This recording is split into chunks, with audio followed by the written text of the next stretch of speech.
Welcome to me channel happiness. நான் இன்றைக்கி உருளைக்கிழங்கு பாயா செய்ய போகிறேன். அதுக்கு கிழங்கு எடுத்து 2-3 விசில் விட்டு வேக வச்சு நல்லா எடுத்து வச்சாச்சுங்க. எடுத்துட்டு அப்புறம் ஒரு ஸ்மாஷர் வச்சு நல்லா ஸ்மாஷ் பண்ணி விட்டுட்டேன். அப்புறம் அரைச்சி ஊற்றுறதுக்கு தேவையான பொருளெல்லாம் எடுத்துக்கலாங்க. தேங்காய், கசகசா, சோம்பு, பச்சை மிளகா. இதுக்கு சாம்பார் தூள் எல்லாம் போடுறது இல்லைங்க, அதனால் காரத்துக்கு தேவையான பச்சை மிளகா எடுத்தாச்சு. அது கூட சீரகமும் தனியாவும் சேர்த்தாச்சு. ஒரு பாத்திரத்தில் எண்ணெய் ஊற்றி பட்டை, கிராம்பு, ஏலக்காய் 3ஐயும் சேர்த்துக்கலாங்க. அப்புறம் கடுகு, வெங்காயம், கருவேப்பிலை, தக்காளி எல்லாத்தையும் சேர்த்துக்கலாங்க. இந்த உருளைக்கிழங்கு பாயா சாப்பாடு முதற்கொண்டு எல்லா டிஷ்ஷுக்கும் நல்லா இருக்குங்க. ரொம்ப டேஸ்ட்டாக இருக்கும். ஸ்பைசியான உருளைக்கிழங்கு பாயா சூப்பராக இருக்குங்க. உருளைக்கிழங்கு பாயா ஒயிட் கலரில் செய்யறதுனால மஞ்சத்தூளெல்லாம் ஆட் பண்ண தேவையில்லை. சில்லி தூள் அந்த மாதிரியும் போடக்கூடாது, ஏன்னா நம்ம காரத்துக்கு பச்சை மிளகா எடுத்தாச்சு.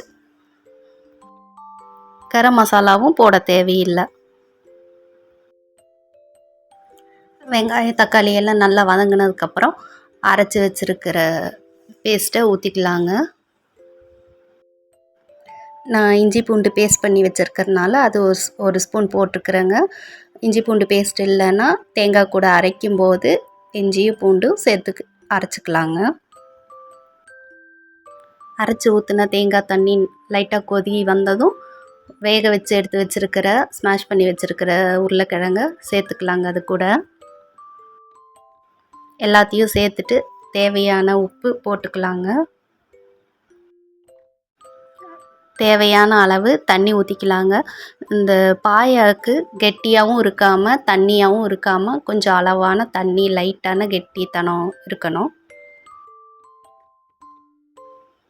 உப்பு போட்டு தண்ணி ஊற்றுனதுக்கப்புறம் ஒரு 5 நிமிஷத்துக்கு நல்லா ஒரு கொதி வர அளவுக்கு கொதிக்க விடலாங்க. ஹோட்டலில் செய்கிற உருளைக்கிழங்கு பாயா மாதிரியே அவ்வளவு டேஸ்ட்டாக இருக்குங்க.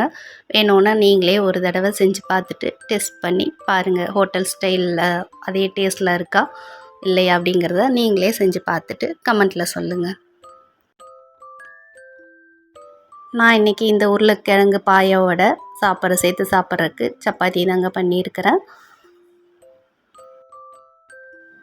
நான் டேஸ்ட் பண்ணி பார்த்துட்டேங்க, ரொம்ப டேஸ்ட்டாக இருக்குது. இந்த வீடியோவை பார்த்ததில் புதுசாக நீங்கள் ஏதாவது தெரிஞ்சுக்கிட்டீங்க அப்படின்னு நீங்கள் நினச்சிங்கன்னா லைக் பண்ணுங்கள், சப்ஸ்கிரைப் பண்ணுங்கள்.